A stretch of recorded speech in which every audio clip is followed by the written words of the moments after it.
નમસ્કાર વિદ્યાર્થી મિત્રો, ધોરણ 10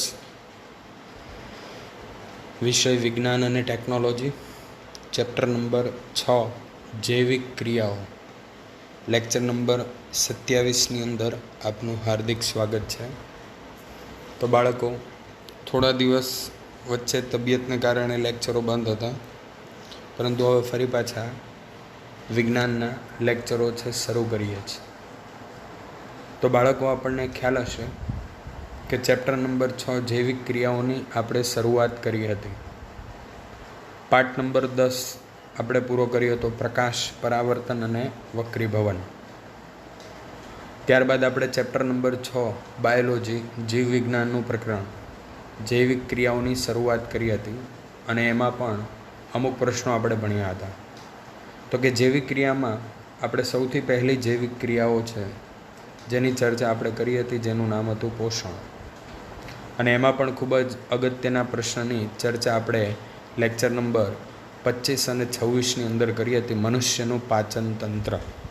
હા બાળકો, આ પ્રશ્ન ખૂબ જ અગત્યનો હતો, બોર્ડની અંદર પણ પૂછાયેલો પ્રશ્ન હતો. તેથી ગયા વીકની અંદર એ લેક્ચર આપણે રિપીટ પણ કર્યા હતા, જેથી કરી અને આ પ્રશ્નની તૈયારી તમે વ્યવસ્થિત કરી શકો. અને આ પ્રશ્ન ખૂબ જ અગત્યનો પ્રશ્ન હતો અને બોર્ડમાં પણ ઘણીવાર પૂછાયેલો પ્રશ્ન છે. માટે આ પ્રશ્નની તૈયારી દરેક બાળકો, હજી પણ જેને બાકી હોય એણે આ પ્રશ્નની તૈયારી ખાસ કરવી. લેક્ચર નંબર 25 અને 26મો લેક્ચર જોઈ લેવો કે જેની અંદર મનુષ્યનું પાચન તંત્ર, મનુષ્યની પાચન ક્રિયા એના વિશે વાત કરી હતી. અને આ પ્રશ્ન 2 લેક્ચરમાં છે, તે લેક્ચરની તૈયારી આપણે ખાસ કરવી કે જેની અંદર આકૃતિ પણ છે અને આકૃતિ સાથે પ્રશ્નની તૈયારી કરવી બાળકો. હવે આપણે આજની વાત કરીશું. તો કે આજનો પ્રશ્ન તમને સ્ક્રીન ઉપર દેખાઈ રહ્યો છે. તફાવતના 2 મુદ્દા આપો, જારક શ્વસન અને અજારક શ્વસન. તો બાળકો, આજે આપણે વાત કરીશું શ્વસનની. કોને કહીશું શ્વસન? તો કે બાળકો, શ્વસન એટલે શું? તો ઘણી વખત આપણને એવું થતું હોય કે શ્વસન એટલે શ્વાસ લેવો, પરંતુ આ વાત ખોટી છે. શ્વસન એટલે શ્વાસ લેવો નહીં. તો કે ભાઈ, શ્વસનનો અર્થ જ અલગ છે. શ્વાસ લેવો કે જેને આપણે વિજ્ઞાનની ભાષામાં કહીશું શ્વાસોશ્વાસ, શ્વાસ અને ઉચ્છ્વાસની ક્રિયા. ઓક્સિજનયુક્ત હવા છે એ અંદર શરીરની અંદર દાખલ થવી, જેને શ્વાસ કહેવાય. અને ફેફસામાં રહેલી CO2 યુક્ત હવા, કાર્બન ડાયોક્સાઇડવાળી હવા શરીરની બહાર ફેંકાવી, એને ઉચ્છ્વાસ કહીશું. આ ક્રિયાનું સંયુક્ત નામ છે શ્વાસોશ્વાસ. પણ શ્વસન વસ્તુ અલગ છે બાળકો. શ્વસનની વ્યાખ્યા આપણે આગળના લેક્ચરમાં પણ આપી ગયા હતા, પાઠની શરૂઆતમાં, કે પાચિત ખોરાકનું શરીરમાં ઓક્સિડેશન થઈ શક્તિ મુક્ત થવાની ક્રિયાને શું કહીશું બાળકો? શ્વસન. તો શ્વસન એટલે આપણે જે ખોરાક ખાઈએ છીએ એ ખોરાકનું શરીરમાં પાચન થશે અને એમાંથી શક્તિ મુક્ત થવી, એ ક્રિયાને કહીશું આપણે શ્વસન. શ્વસનના 2 પ્રકાર છે વિદ્યાર્થી મિત્રો. કયા 2 પ્રકાર છે?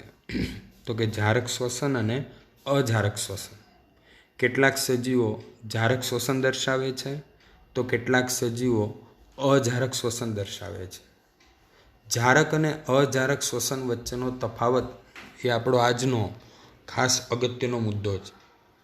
તો જારક અને અજારક શ્વસન એટલે શું? તો કે આ બંને શ્વસનની અંદર મુખ્ય તફાવત છે ઓક્સિજનનો તફાવત.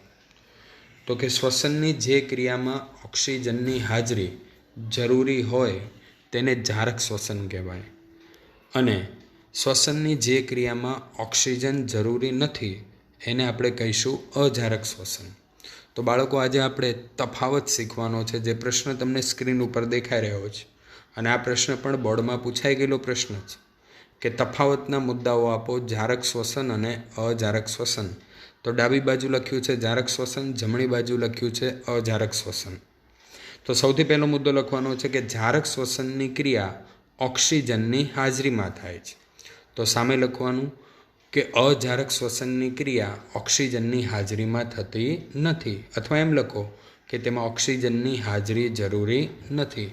ટૂંકમાં યાદ રાખવું, ઓક્સિજનની હાજરીમાં થતું શ્વસન એને કહીશું આપણે જારક શ્વસન, અને ઓક્સિજનની ગેરહાજરીમાં થતું શ્વસન એને કહીશું આપણે અજારક શ્વસન.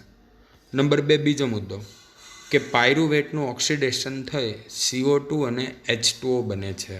તો શું છે આ પાયરુવેટ? તો કે આપણે જે ખોરાક ખાઈએ છીએ કે જેનું શરીરમાં પાચન ગ્લુકોઝ કે જેને આપણે કહીએ છીએ 6 કાર્બનવાળો અણુ, એનું સૌથી પહેલાં રૂપાંતરણ 3 કાર્બનવાળો અણુ જેને કહીશું આપણે પાયરુવેટ. તો સૌથી પહેલાં એનું પાયરુવેટની અંદર રૂપાંતરણ થાય છે. તો આપણે સૌથી પહેલાં એ ગ્લુકોઝનું શરીરની અંદર ઓક્સિડેશન થઈ પાયરુવેટની અંદર રૂપાંતરણ થાય છે અને આ પાયરુવેટનું ઓક્સિડેશન થઈ એમાંથી CO2 અને H2O બને છે. જ્યારે સામે લખીશું કે પાયરુવેટનું રૂપાંતરણ થઈ ઇથેનોલ અને CO2 બને છે. તો બંને બાજુ નિપજો લખેલી છે. એ નિપજો ખાસ યાદ રાખવી કે જારકમાં કઈ નિપજ મળે છે અને અજારકમાં કઈ નિપજ મળે છે. ત્રીજો મુદ્દો કે જારક શ્વસનમાં વધુ પ્રમાણમાં ઉર્જા ઉત્પન્ન થાય છે. તો સામે લખીશું અજારક શ્વસનમાં ઓછા પ્રમાણમાં ઉર્જા ઉત્પન્ન થાય, અથવા તમે લખી શકો પર્યાપ્ત ઉર્જા મળતી નથી. નંબર 4 ચોથો મુદ્દો કે કયા સજીવો જારક શ્વસન દર્શાવે છે અને કયા સજીવો અજારક શ્વસન દર્શાવે છે. તો ઉચ્ચ કક્ષાના બધા જ સજીવોમાં જોવા મળે છે જારક શ્વસન. તો મનુષ્યમાં થતું શ્વસન કયું શ્વસન કહીશું બાળકો? જારક શ્વસન. એટલે મનુષ્યમાં શ્વસનની ક્રિયામાં ઓક્સિજન વપરાય છે, માટે આપણું શ્વસન એ જારક શ્વસન કહેવાશે. તો સામે લખવાનું યીસ્ટ, અંતઃપરોપજીવી, કેટલાક બેક્ટેરિયા, ફૂગ, આ બધા સજીવોની અંદર અજારક શ્વસન જોવા મળે છે. એટલે આ બધા સજીવો ઓક્સિજનની ગેરહાજરીમાં શ્વસન દર્શાવે છે, માટે એમાં થતું શ્વસન એને કહીશું અજારક. ત્યારબાદ છેલ્લો અને અંતિમ મુદ્દો બાળકો કે જારક શ્વસન એ કણાભ સૂત્ર નામની અંગિકામાં થાય છે, જ્યારે અજારક શ્વસનની ક્રિયા કોષ રસની અંદર થાય છે. જારક શ્વસન કણાભ સૂત્રમાં થાય છે, જ્યારે અજારક શ્વસન કોષ રસમાં થાય. તો આ રીતે બાળકો તફાવત લખવાનો છે, અને તફાવત છે નોટની અંદર 2 વાર લખવાનો છે અને 2 વાર લખી અને મોઢે પણ કરવાનો છે.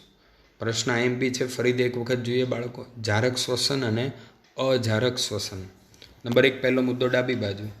જારક શ્વસનની ક્રિયા ઓક્સિજનની હાજરીમાં થાય છે, જ્યારે અજારકમાં લખવાનું કે તેમાં ઓક્સિજનની હાજરી જરૂરી નથી. નંબર 2 પાયરુવેટનું ઓક્સિડેશન થઈ CO2 અને H2O બને છે, જ્યારે અજારકમાં લખવાનું કે પાયરુવેટનું રૂપાંતરણ ઇથેનોલ અને CO2માં થાય છે. બાળકો ફરીથી એકવાર, સૌથી પહેલાં આપણે જે ખોરાક ખાઈએ છીએ એમાં રહેલો ગ્લુકોઝ એનું રૂપાંતરણ પાયરુવેટમાં થાય છે. ગ્લુકોઝની અંદર 6 કાર્બનવાળો અણુ હોય છે, એનું સૌથી પહેલાં વિઘટન થઈ 3 કાર્બનવાળો અણુ બને, એને આપણે કહીશું પાયરુવેટ. અને એનું પાચન થઈ, ઓક્સિડેશન થઈ, ઓક્સિજન સાથે પ્રક્રિયા થઈ, એમાંથી CO2 અને H2O નિપજ મળે છે જારકમાં. જ્યારે અજારકમાં પાયરુવેટનું રૂપાંતરણ ઇથેનોલ અને CO2માં થાય છે.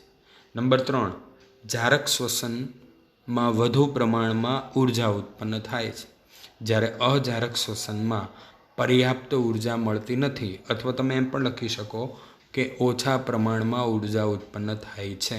નંબર 4 ઉચ્ચ કક્ષાના બધા જ સજીવોમાં જારક શ્વસન જોવા મળે છે. તો સામે લખવાનું કેટલાક બેક્ટેરિયા, યીસ્ટ, અંતઃપરોપજીવી વગેરેમાં અજારક શ્વસન જોવા મળે છે, એટલે ઓક્સિજનની હાજરી જરૂરી નથી. અને નંબર 5 કે જારક શ્વસન એ કણાભ સૂત્રમાં થાય છે, જ્યારે અજારક શ્વસનની ક્રિયા એ કોષ રસમાં થાય છે. તો બાળકો તફાવતમાં સમજ પડી હશે. તફાવત ખૂબ જ અગત્યનો છે, જારક શ્વસન અને અજારક શ્વસન.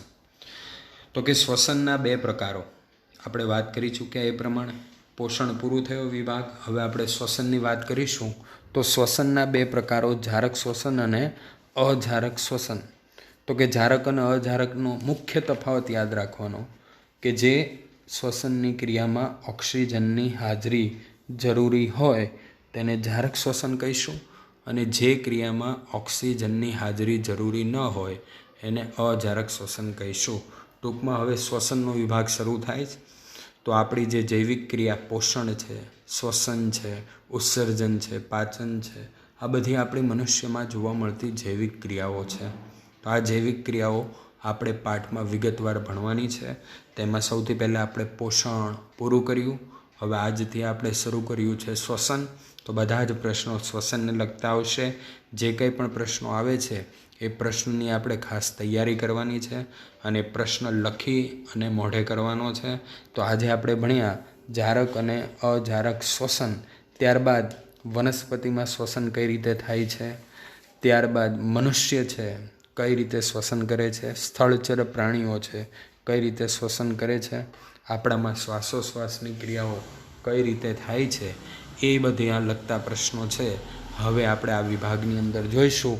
ત્યાર પછીનો વિભાગ આવશે બાળકો વહનનો, અને વહન પછી આવશે બાળકો ઉત્સર્જનનો. તો આવી રીતે 4 આપણી જૈવિક ક્રિયાઓ છે આ પાઠમાં દર્શાવેલી છે. પોષણ છે, શ્વસન છે, વહન છે, ઉત્સર્જન. એમાં પોષણ આપણે પૂરું કર્યું અને આપણે આ બીજી જૈવિક ક્રિયા કે જેનું નામ છે શ્વસન, એની આજથી શરૂઆત કરી. તો હવેથી જે વિજ્ઞાનના લેક્ચર રેગ્યુલર શરૂ થાય છે તો એવા લેક્ચરો છે એની તૈયારી કરવી. નોટમાં પ્રશ્ન છે લખવો છે, હોમવર્કમાં 2 વખત લખી અને મોઢે કરવો, અને અત્યારનો જે સમય છે એ સમયનો સદુપયોગ કરવો. તો આજે આપણે ભણ્યા લેક્ચર નંબર 27, તફાવત જારક શ્વસન અને અજારક શ્વસન. આની તૈયારી ખાસ કરવી, લખી અને પ્રશ્ન મોઢે કરવો. મળીએ આપણે આવતા લેક્ચરમાં. અહીં સુધી રાખીએ. અસ્તુ.